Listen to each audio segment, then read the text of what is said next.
Pas raté dans le quartier, c'est la cathédrale Saint-Étienne. Mais il n'y a rien qui vous choque? Vous la trouvez pas un peu bizarre cette entrée? Eh bien si on regarde en détail, rien n'est vraiment symétrique, les styles se mélangent, bref c'est le bazar et je vais vous expliquer pourquoi. Eh bien cette étrange cathédrale est le résultat d'un collage inachevé. Il y a eu au départ une église romane, puis une transformation de style gothique méridional.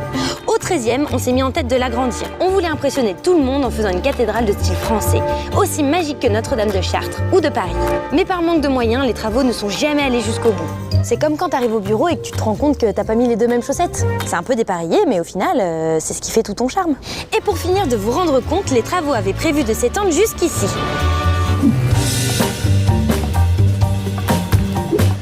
Ce serait la maison de la légendaire Belle Paule. En 1533, lors de l'arrivée de François Ier à Toulouse, les capitouls lui organisent une grande fête. Pour lui remettre les clés de la ville, une jeune fille de 15 ans nommée Paul de Vivier fut choisie. François l'a trouvée tellement jolie qu'il la surnomma la Belle Paule.